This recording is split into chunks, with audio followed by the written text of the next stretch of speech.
नमस्कार मित्रांनो, स्वागत आहे आपल्या यूट्यूब चॅनलवर सँडी सर्जे सेंटरमध्ये. मराठी व्याकरण आपण पाहणार आहोत या व्हिडिओमध्ये. व्हिडिओ शेवटपर्यंत नक्की पहा. तर या व्हिडिओमध्ये आपण सर्व प्रश्नांचे विश्लेषणात्मक उत्तरं पाहणार आहोत.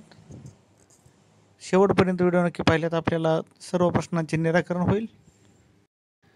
चला तर मग सुरू करूया आपल्या प्रश्नांना. खालीलपैकी परसवर्णाने लिहिलेला अचूक शब्द ओळखा. अ. मंडळ, ब. मंदिर, क. मंगल, ड. मंथन. तर याचे उत्तर क्रमांक आहे पर्याय ड. मंथन. मंथन हा शब्द परसवर्ण नियमाप्रमाणे योग्यरित्या लिहिलेला आहे. परसवर्ण याचाच अर्थ अनुनासिक होत असतो. तर हा लक्षात ठेवा, परसवर्ण म्हणजेच अनुनासिक.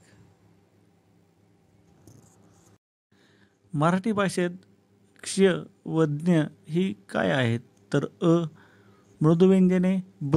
जोडाक्षरे, क. महाप्राण, ड. कठोर व्यंजने. तर याचा उत्तर क्रमांक आहे पर्याय ब. जोडाक्षरे. क्ष हा क आणि श यापासून तयार झालेला आहे. तर ज्ञ हा शब्द द, न आणि य यापासून बनलेला आहे. तर ही विशेष संयुक्त व्यंजने आहेत, क्ष व ज्ञ ही. पुढील प्रश्न.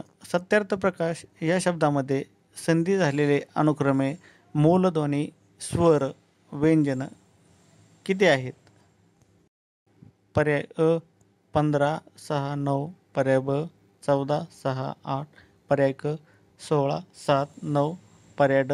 14, 8, 6. तर याचे उत्तर क्रमांक आहे पर्याय अ. 15, 6, 9. पुढील प्रश्न. शब्दांचे प्रथम लक्षात येणारे बाह्यरूप कोणते? पर्याय अ. अक्षररूप. पर्याय ब. अर्थरूप.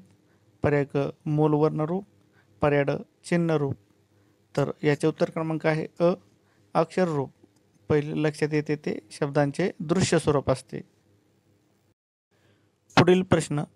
स्वच्छ, स्वागत, स्वार्थ, स्वप्न, स्वरा हे शब्द वर्णानुक्रमे लावल्यास मध्यभागी कोणता शब्द येईल? पर्याय अ. स्वच्छ. पर्याय ब. स्वरा.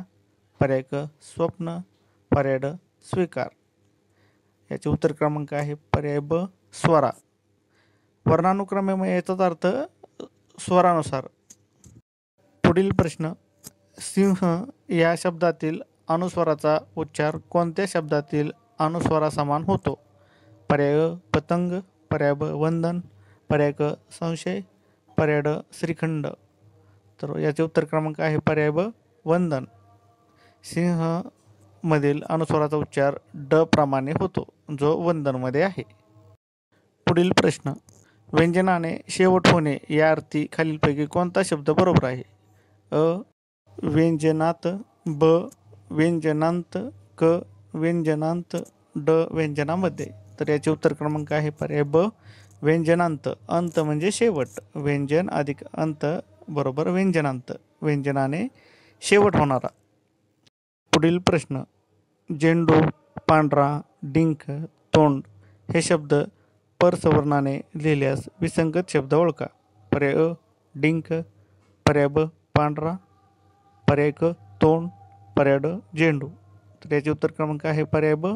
पांढरा. पांढरामध्ये परसवर्ण वापरलेला नाही, म्हणून विसंगत आहे. पुढील प्रश्न. ग्रह, भ्रम, दर्प, गृह, कृषी या शब्दांपैकी जोडाक्षरे असलेले शब्दांची संख्या किती? पर्याय अ. 4. ब. 3. क. 2. पर्याय ड. 5. तर याचे उत्तर क्रमांक आहे पर्याय ड. 5. वरची सर्वच्या सर्व 5 शब्दांमध्ये जोडाक्षरे आहेत. पुढील प्रश्न. अकार विल्हेनुसार पुढील शब्दांची मांडणी करा. पर्याय 1. तिडीक. पर्याय 2. तितिक्षा. पर्याय क. 3. तिळतिळ. पर्याय 4. तिरिमिरी. तर याचे उत्तर क्रमांक आहे पर्याय क. 4, 1, 3, 2. म्हणजेच तिरिमिरी पहिल्यांदा येईल, नंतर तिडीक, त्यानंतर तिळतिळ, त्यानंतर तितिक्षा. पुढील प्रश्न. पुढील विधाने वाचून योग्य उत्तर निवडा. पर्याय 1. अट या शब्दातील अ या स्वराचा उच्चार लांबट आहे. पर्याय 2. अडका या शब्दातील अ या स्वराचा उच्चार ऱ्हस्व आहे. तर याचे उत्तर क्रमांक आहे उत्तर ब, पहिले चूक आणि दुसरे बरोबर. हा अटमधील शब्दातील हा लांबट नसून ऱ्हस्व आहे. धन्यवाद मित्रांनो. व्हिडिओ आवडल्यास नक्की लाईक करा, शेअर करा आणि कमेंट नक्की करा. आणि अशाच नवीन नवीन व्हिडिओसाठी आपल्या चॅनलला सबस्क्राईब करा आणि बेल आयकॉनला दाबा. धन्यवाद.